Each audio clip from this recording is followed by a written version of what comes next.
Sajak Widuri untuk Joki Tobing. Lebih mengepul mengolah wajah-wajah tuang parkir, kemarahan mengendon di dalam kalbu purba. Orang-orang miskin menentang kemelaratan.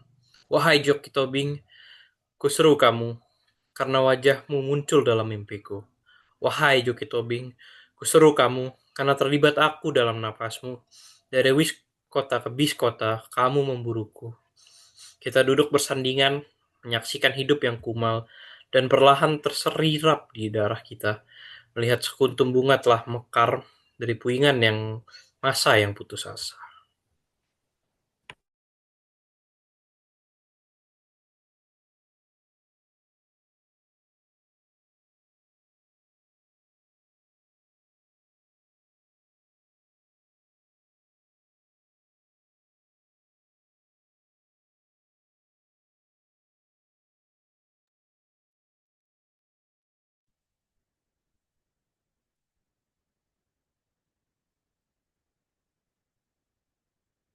Di tengah hiruk-pikuk kota, di antara debu yang mengepul dari jalanan sempit, ada kehidupan yang seringkali tidak kita lihat.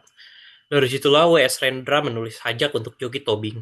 Sebuah seruan, sebuah panggilan kepada sosok yang mungkin hanya satu dari jutaan wajah rakyat kecil. Tapi bagi Rendra, Joki Tobing adalah napas dari kota itu sendiri.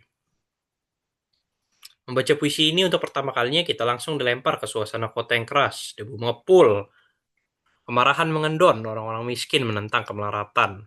Seperti yang digambar ini, kita bisa melihat kuli panggul yang mengangkat barang bawaan. Rendra tidak sedang menggambarkan pemandangan, ia sedang membuka pintu menuju realitas sosial Indonesia. Sengketa hidup, kelelahan, dan amarah yang diam-diam tumbuh pada rakyat kecil. Di tengah suasana itu muncul satu nama. Wahai Joki Tobing, kuseru kamu. Siapa dia? Bagi Rendra, Joki Tobing adalah lebih dari sekadar individu. Dia adalah simbol perwujudan manusia kecil yang nasibnya dihimpit kota.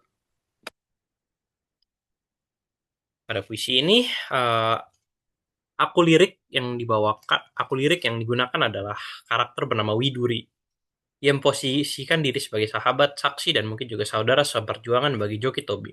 Ia berkata, karena terlibat aku dalam napasmu, sebuah kalimat sederhana tapi menyimpan gagasan besar, bahwa penyair harus hadir dalam kehidupan rakyat, merasakan apa yang rakyat rasakan. Dari bus ke bus, mereka berjalan bersama, meski mungkin hanya dalam mimpi atau ingatan. Mereka menyaksikan hidup yang kumal, hidup melelahkan, tapi juga penuh daya. Di antara seluruh gambaran muram itu, Rendra menyelipkan tiga simbol penting. Pertama, debu yang mengepul, simbol kekumuhan dan kekacauan hidup rakyat kecil. Kedua, kemarahan yang mengendon, amarah sosial yang lama terakumulasi. Dan yang paling kuat, sekuntum bunga telah mekar dari puingan masa yang putus asa. Bunga itu adalah harapan, harapan kecil, rapuh, tapi nyata, muncul dari runtuhan kehidupan yang sudah hampir menyerah. Puisi ini tidak memakai rima yang ketat, irama yang muncul dari repetisi seruan wahai Joki Tobing, kuseru kamu seperti mantra, seperti doa, menguatkan rasa keterikatan antara dua sosok, penyair dan rakyat kecil. Rendra menggunakan metafora dan personifikasi untuk memperkuat suasana. Kemarahan yang mengendon, debu yang mengolah wajah. Kita seolah ikut duduk di bangku bus, merasakan getaran mesin tua dan menatap kota yang sama kumal. Tema utama puisi ini adalah penderitaan sosial dan solidaritas kemanusiaan. Ini bukan sekadar deskripsi kemiskinan, melainkan sebuah pernyataan bahwa harapan tetap lahir meski dunia tampak gelap.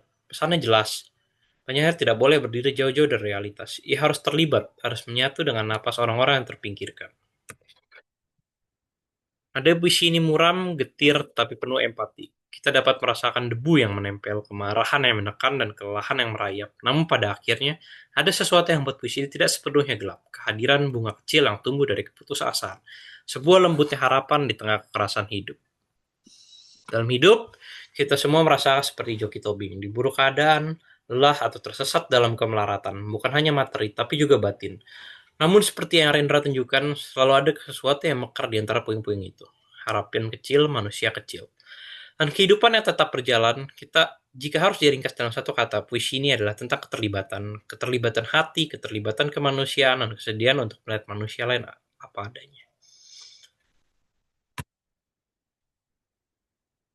Sajak untuk Joki Tobing bukan hanya puisi tentang satu orang. Ia adalah puisi tentang kita semua, tentang manusia yang hidup di dunia yang tidak mudah, tapi telah memelihara harapan untuk mekar.